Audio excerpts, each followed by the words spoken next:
इस तरह के क्वेश्चन में हमको ये याद रखना होता है, क्या आपको उसका जेंडर बताया गया एग्जाम पे, एन के बारे में और एक्स के बारे में कोई भी आपके पास न्यूज है कि वो मेल है कि फीमेल है। इसलिए ये क्वेश्चन हम गलत कर देंगे, यही हमारा आंसर हो जाएगा, क्योंकि ये स्टेटमेंट गलत है। Find out total number of male members, कह रहा है कि एक फैमिली में एक मैन है, उसकी एक पत्नी है, उसके 4 बेटे हैं, 1 बेटी है और चारों बेटे के 3-3 बेटे हैं, तो फैमिली में कितने मेल मेंबर होंगे। तो आप ये कहेंगे कि उर्वशी 12 पे बैठी थी, आप 12 लगा के चले आएंगे, बट यहां पर आपने 18th पोजीशन को काउंट नहीं किया है।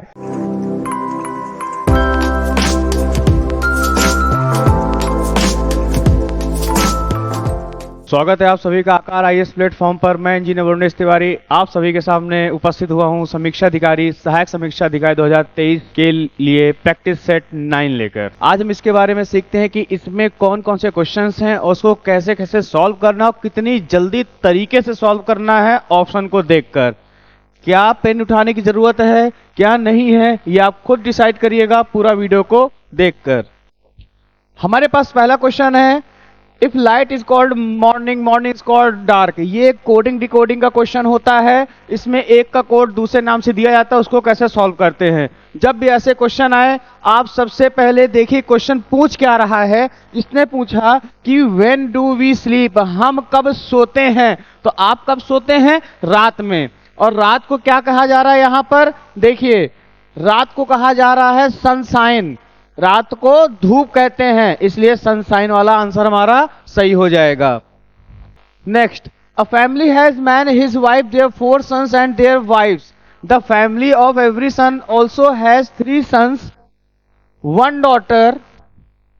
Find out total number of male members, कह रहा है कि एक फैमिली में एक मैन है, उसकी एक पत्नी है, उसके 4 बेटे हैं, 1 बेटी है और चारों बेटे के 3-3 बेटे हैं, तो फैमिली में कितने मेल मेंबर होंगे। जब आपको यह पता चल गया है कि मेल मेंबर के बारे में बात हो रही है, तो हम फीमेल के ऊपर बिल्कुल ध्यान नहीं देंगे। अब कैलकुलेशन खुद करिए कि एक मेंबर कौन है, मैन है, प्लस उसके कितने बच्चे, 4 बच्चे, तो 4 हो जाएगा, प्लस और चारों बच्चे के 3-3 सन हैं, तो 4 तिहाई 12 हो जाएगा। तो आपके पास टोटल हो गए 17, तो आपका आंसर सीधे 17 हो जाएगा। कुछ इसमें सोचना ही नहीं कि आप लेके फैमिली बैकग्राउंड बनाने लगे कि ऐसा ऐसा फैमिली ट्री बना रहे हैं, वैसा नहीं करना है। जल्दी क्वेश्चन को सॉल्व करना है, किस तरीके से सॉल्व करना है ये मैं आपको सिखा रहा हूं। आगे देखिए, K is the brother of N and X. देखिए के है, ब्रदर है तो ये प्लस हो जाएगा, क्या है किसका, एन और एक्स का, एन का और एक्स का भी भाई है, तो मतलब ये भी एक दूसरे के तो भाई बहन कुछ ना होंगे। y is mother of n, जो y है n की मदर है, मतलब कि k और x की भी तो मदर होगी। And z is the father of k, father of k कौन, z है, मतलब z ये फादर है, तो z और y क्या हो गए, पति पत्नी हो जाएंगे। अब देखिए, which of the following statement is not true. ध्यान दीजिएगा, नॉट ट्रू की बात कर रहा है, सत्य नहीं है।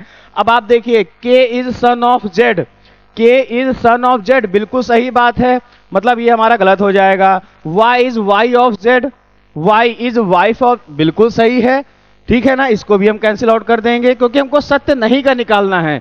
Z is the father of x, Z is father of x बिल्कुल सही बात है, क्योंकि इसके सब सिबलिंग ही तो है, ये सिबलिंग है, इनके मम्मी पापा ये है, तो सब एक दूसरे का हो जाएगा।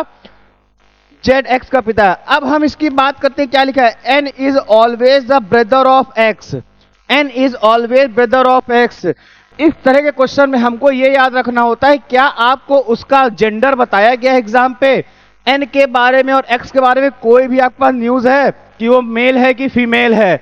इसलिए ये क्वेश्चन हम गलत कर देंगे, यही हमारा आंसर हो जाएगा, क्योंकि ये स्टेटमेंट गलत है। हमेशा याद रखिएगा, क्वेश्चन पे जेंडर अगर मेंशन नहीं है तो आप अपने दिमाग से उसका जेंडर नहीं बता देंगे कि जेंडर उसका क्या होगा। इन अ रो 30 गर्ल्स, ये रैंकिंग का क्वेश्चन है और बहुत ही अच्छा क्वेश्चन ऐसे आता है, लोग इसमें बहुत फंसते हैं। Shivani was shifted to her left by 6 places, her from the left end row become 8th। कह रही है कि, कह रहा है क्वेश्चन, शिवानी को उसके बाईं और 6 स्थान स्थानांतरित कर दिया गया, मतलब वो कहीं पहले बैठी थी, फिर उसको अपनी प्लेस 6 सीट आगे जाना पड़ा, ठीक है ना।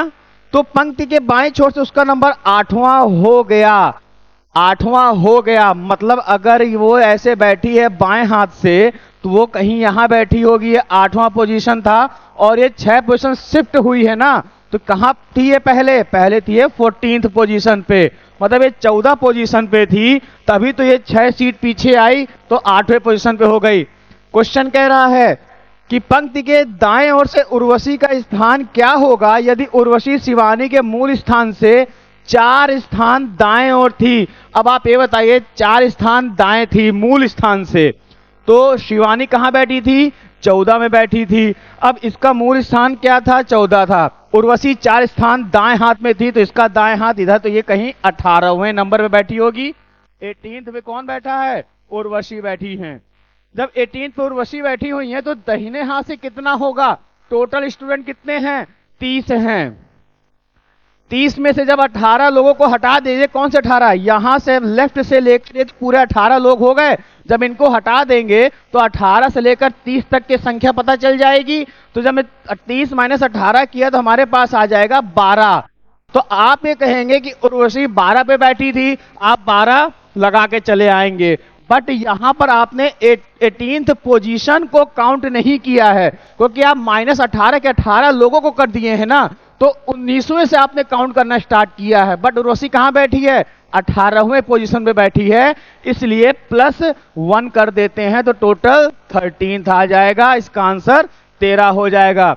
ये +1 लोग नहीं करते हैं इसी चीज में, माइनस तो कर देते हैं तो उसकी पोजीशन भी कम हो जाएगी।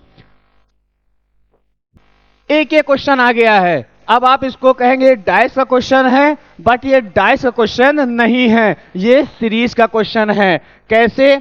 ये H लिखा हुआ है, HLP। अब यहां पर ये हमको देखना है कि कैसे हमको इसमें दिमाग लगाना होता है कि क्वेश्चन को कैसे सॉल्व करें। अब आप सीरीज देखिए, ये H है, H का प्लेस वैल्यू 8 होता है, इसका 8 होता है, L का होता है 12 और इसका क्या होता है? 16 होता है। तो हम देख रहे हैं 4 का डिफरेंस आ रहा है, 8 4 12 4 16। तो अगला जो हमारा यहां पर बन के आएगा, बॉक्स जो यहां पर बन के आएगा क्या होगा? तो यहां पर 20 होना चाहिए और 20 की प्लेस वैल्यू T होती है, तो T कोई ऑप्शन पे है? हाँ, ऑप्शन ये 3rd में है, तो ऑप्शन बी हमारा हो जाएगा कि हमारा जो ये वाला है यही यहां पर प्लेस होगा। आपको प्लेस वैल्यू नहीं याद है तो आप सीधे याद करिए, H है तो IJKL आया, फिर MNOP आया, फिर QRST आ जाएगा। तो आप ऐसे भी काउंट कर सकते हैं, बाकी और को काउंट करने की जरूरत नहीं है क्योंकि आंसर इसी से ही मिल गया है। इट मीन्स ये सीरीज का क्वेश्चन था, ना कि डाइस का क्वेश्चन था। ऐसे ही क्वेश्चन आते हैं और आपको ऐसे ही फंसाने की कोशिश करते हैं, बट आपको फंसना नहीं है, आपको एक क्वेश्चन की जानकारी लेना है कि क्वेश्चन क्या पूछ रहा है, उसका आंसर कैसे ऑप्शन को देख के निकाला जाता है। कुछ ट्रिक्स होती हैं जो बिना पेन उठाए करती हैं, यही मैं आपको बताता हूं और आपको यही समझना है।